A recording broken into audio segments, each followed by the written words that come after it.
Hello दोस्तों, आज बता दें महत्तम समावर्तक मैस है।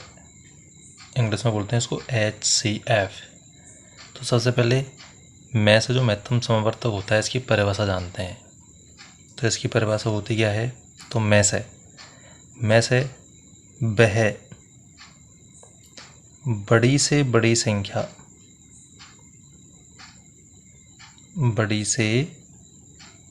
संख्या जिसका दी गई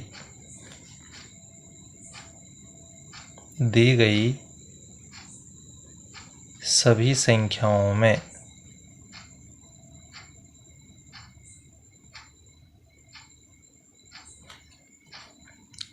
संख्याओं में पूरा भाग चला जाए।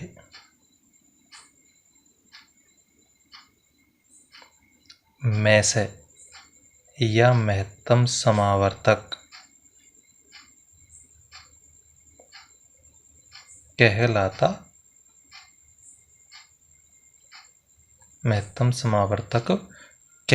है। ठीक है, यानी बड़ी से बड़ी संख्या होनी चाहिए, बड़ी से बड़ी संख्या जिसका उन सभी संख्याओं में भाग जाना चाहिए जिसका हम में से निकाल रहे हैं। ठीक है, अब में से कौन सी विधि से निकालते हैं? तो में से विधि में से या महत्तम समावर्तक अभाज्य गुणनखंड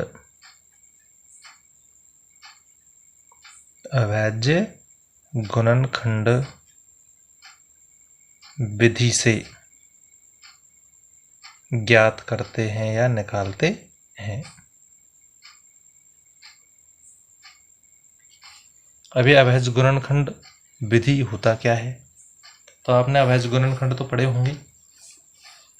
अभाज्य गुणनखंड जो होते हैं उनमें हम अभाज्य संख्याओं का ही भाग देते हैं। तो अभी अभाज्य संख्याएं क्या होती हैं? तो हम जानते हैं पहले अभाज्य संख्या और भाज्य संख्या। ठीक है, तो अभाज्य संख्या और भाज्य संख्या। अभाज्य संख्या, ठीक है, अभाज्य संख्या क्या होती है? जिन संख्याओं के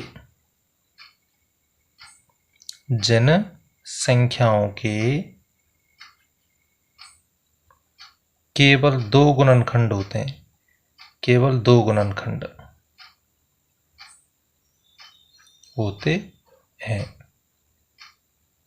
ठीक है, या ऐसी संख्याएं जिसमें केवल एक का भाग जाए और स्वयं का भाग जाए, उसे हम अभाज्य संख्या कहते हैं। आए समझ में? जैसे ये दो है तो दो में किस किस का भाग जा रहा है? एक तो एक का जा रहा है और एक दो का जा रहा है, और किसी संख्या का भाग जा रहा है कि नहीं जा रहा? तो इसके गुणनखंड केवल दो ही तो है, एक और ये दो ही हो गए ये।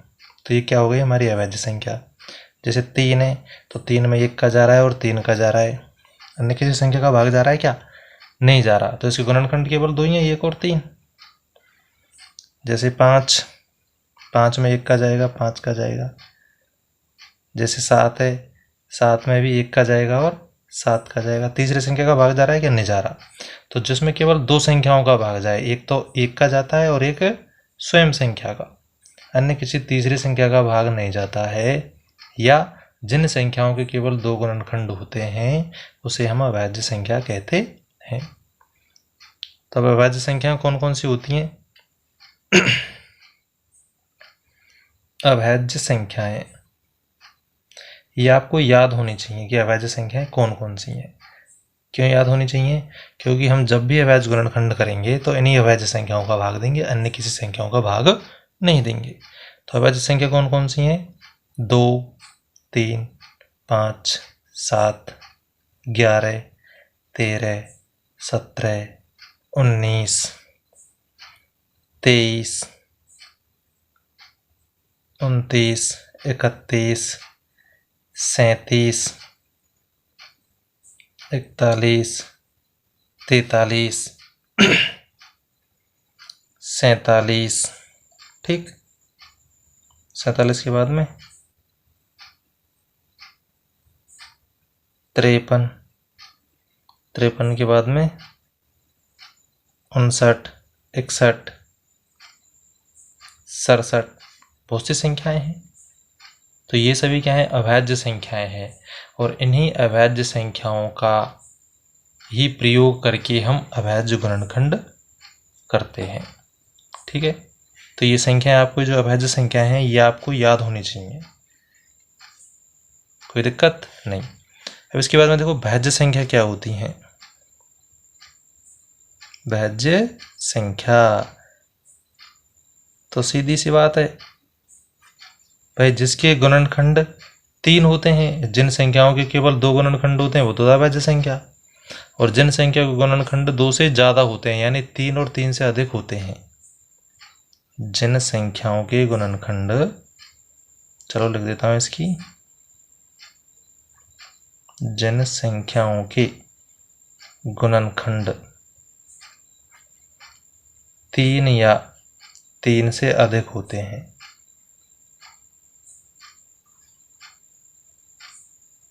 उसे हम भाज्य संख्या कहते हैं।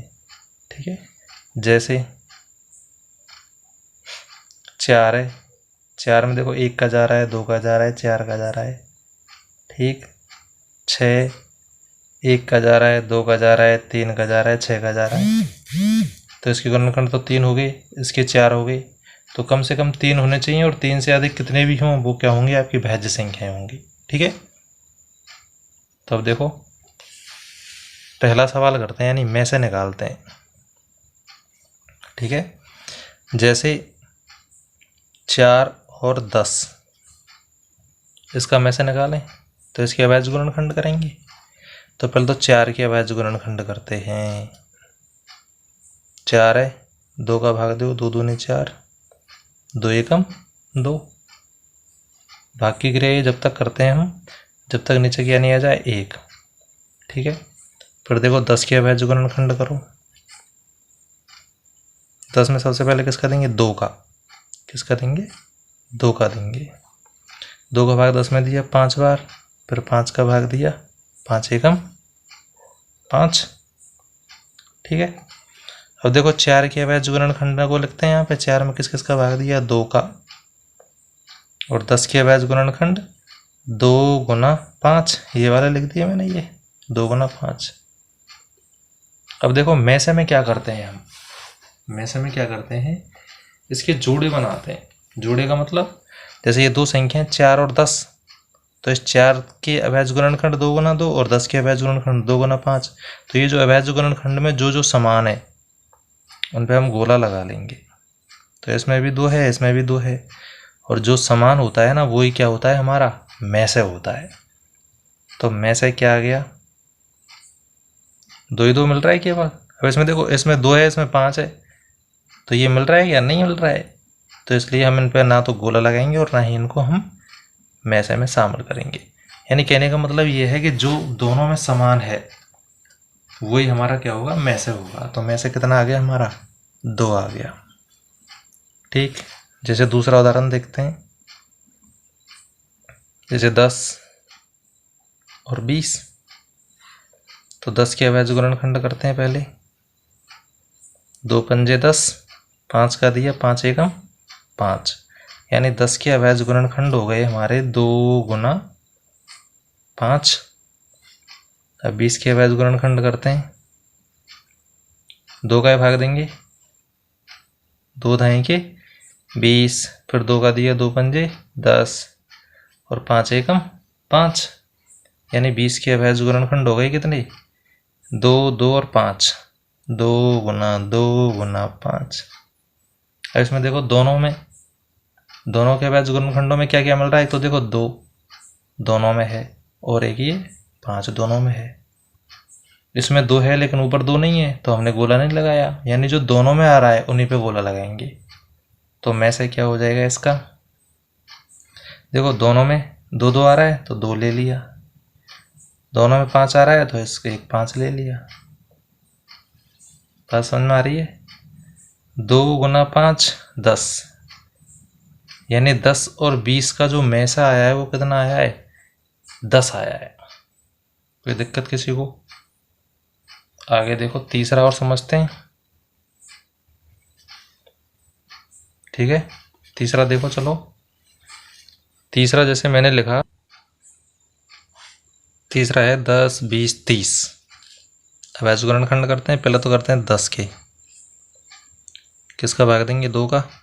2 पंजे 10, फिर 5 का, 5 एकम 5। 10 के अवैध गुणनखंड हो गए 2 गुना 5। अब 20 के करते हैं। 2 का भाग दिया, 2 दाएं के 20, 10 में 2 का जाएगा, 2 पंजे 10, फिर 5 का देंगे, 5 एकम 5।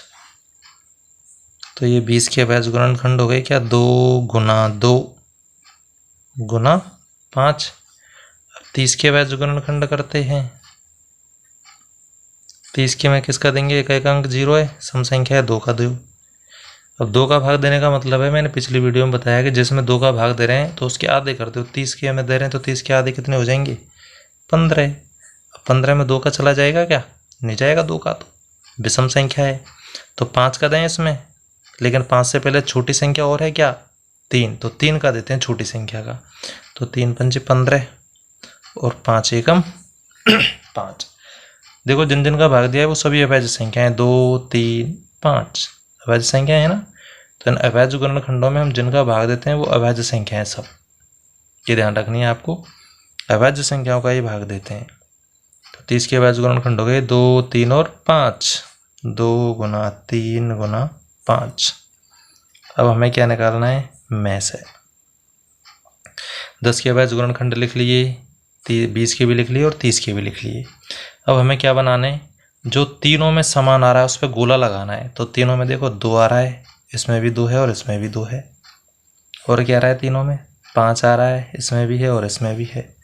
और कुछ मिल रहा है क्या? तीनों में नहीं मिल रहा। तो देखो 2 मिल रहा है एक तो तीनों में, और एक क्या मिल रहा है? 5। तो दोनों हमने क्या कर दिए? गुना। और 2 गुना 5 किया तो 10। 10 ही क्या है हमारा? मैस है। आई बात समझ में? तो इस तरीके से हमने मैस भी इसका निकाल लिया। इसके बाद में उदाहरण नंबर 4 करते हैं। जैसे 30 60 20, इसका मैसे निकालना है। तो इनके अवैध गुणनखंड करेंगे। सबसे पहले करते हैं 30 के। 2 का भाग दिया 15 बार, इसमें भाग दे लो, अलग से भाग कर सकते हैं आप इसको पीछे से, पीछे जा कर के। जैसे देखो मैंने ये 30 में भाग दिया मैंने 2 का, 2 एकम 2, 3 में से 2 गया 1, उतार लिए 0, फिर 2 पंजे 10, कितनी बार गया? 15 बार, तो 15 लिख दिया मैंने। ठीक, फिर 3 का, 3 पंजे 15 और 5 एकम 5। 30 के अवैध गुणनखंड हो गए आपके 2 गुना 3 गुना 5। अब 60 के करते हैं। 6 में दिया 3 बार, भाग नहीं जाए 0 में, 0 के 0। फिर 2 में 2 का देंगे 30 में। तो देखो अभी दिया है 30 में कितने बार गया? 15 बार। फिर 3 का, 3 पंजे और फिर 5 का, यानी 60 की अवैध गुणनखंड हो गई 2 गुना 2 गुना 3 गुना 5। तो ये मैंने इधर लिख दिया। उसके बाद में फिर 20 के करते हैं। तो देखो 2 एकम 2 0, फिर 2 पंजे 10 और 5 एकम 5, यानी ये 20 के भी अवैध गुणनखंड हो गए 2 गुना 2 गुना 5। अब हमें अगला काम क्या करना है? मैसे निकालना है। तो मैसे का नियम क्या है? तीनों में मिलना चाहिए। तो देखो तीनों में ये 2 2 तीनों में मिल रहा है, तो हमने गोला लगा दिया 2 पे। अब देखो 3 इसमें भी है, इसमें भी है, लेकिन 3 इसमें नहीं है, तो हम इस पे गोला नहीं लगाएंगे। क्यों नहीं लगाएंगे? क्योंकि 3 जो है वो तीनों में होना चाहिए। 2 में तो है लेकिन तीसरे में नहीं है, तो हम इस पे गोला नहीं लगाएंगे। फिर देखो 5 5 यहाँ भी है, यहाँ भी है और यहाँ भी है, तो 5 पे गोला लगा देंगे। इसमें से 2 ले लिया और 5 में से 5, 2 गुना 5 किया तो 10। आई बात समझ में? तो में से कितना आ गया हमारा? 10 आ गया। तो इस तरीके से हम में से निकालते हैं मित्रों।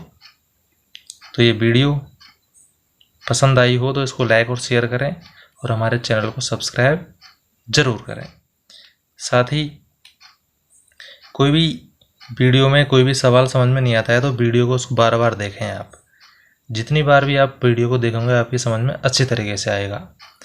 जितने हर बार देखोगे तो कुछ नया सीखने को मिलेगा। तो इसलिए दोस्तों वीडियो को ज़्यादा से ज़्यादा देखें जिससे आपकी अच्छी समझ में आए, और इसको लाइक और शेयर करें और हमारे चैनल को सब्सक्राइब भी करें। धन्यवाद।